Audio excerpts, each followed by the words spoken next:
কাজ করব না যারা আমাদের পরিবারের একটা ঘরের ছেলেকে নিয়ে গেছে তাদের রঞ্জিত কাকু on the way from golf club.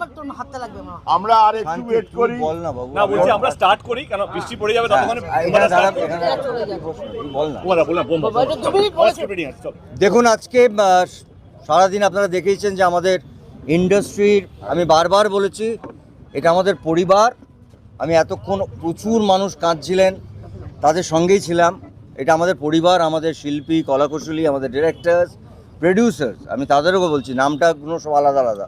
আজকে তারা পরিবারের মতনই ওয়ার্ক করেছেন, সারা দিন তারা আমাদের সঙ্গে ছিলেন। আমাদের টেলিভিশনের কিছু কিছু ফ্যাক্টরস আছে যেগুলো আমাদের সুরক্ষার জন্যে, সেইগুলোকে আলাদা আলাদা করে মেনশন করে তারা একটা জায়গায় এসছেন। এবং আমরা কাজটা করতে গিয়ে দেখেছি হয়তো কিছু কিছু পয়েন্টস আমরা রেখিনি, আলোচনার মাধ্যমে এসছে এবং সেটাতে একটা জায়গায় এসছে যে 15 দিনের মধ্যে আমাদের একটা আর্টিস্ট, টেকনিশিয়ানস, টেলিভিশন প্রডিউসার্স সবার মধ্যে একটা লেখাপড়া হবে, এটা সুরক্ষার জন্যে। তারপরে আমরা বসেছি ব্যাক টু ব্যাক আমাদের এখানকার সংগঠন ইম্পা, এখানে পিয়া আছে, মানে উনি আমাদের প্রেসিডেন্ট, চেয়ারপারসন, সেখানে তারাও ঠিকই একই রকমভাবে ভেবেছেন। কে রঞ্জিত, আপনি বসুন, আপনি বসুন,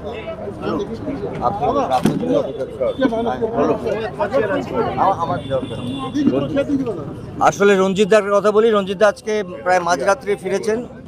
আমরা অপেক্ষা করছিলাম। আমরা একটা বড় ডিসিশন আজকে যেরকম বলছিলাম যে আমাদের টেলিভিশন প্রডিউসার্স, তাদের সঙ্গে একটা একদম যেটাকে বলবো আগামী 25 বছর মানুষ মনে রাখবে, এবং এটার জন্য আমাদের কারোর কোনো ক্রেডিট নেই।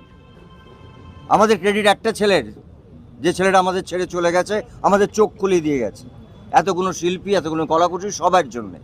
ঠিক সেইভাবে আমাদের ফিল্মের প্রডিউসার, ফিল্মের কাজের ধরনটা আলাদা বলে তাদের সঙ্গে আলাদা বসে ঠিক একই রকমভাবে ইভেন ইন্স্যুরেন্স থেকে শুরু করে এটা টেলিভিশনের জন্যে, ফিল্মের জন্য, এবং পুরো সিনেমা যাতে ইনশিওর্ড হয়, যেটা অল ইন্ডিয়াতে আছে, সেই ইন্স্যুরেন্সের জায়গার থেকে শুরু করে সবটা তারা আমাদের সঙ্গে আছেন।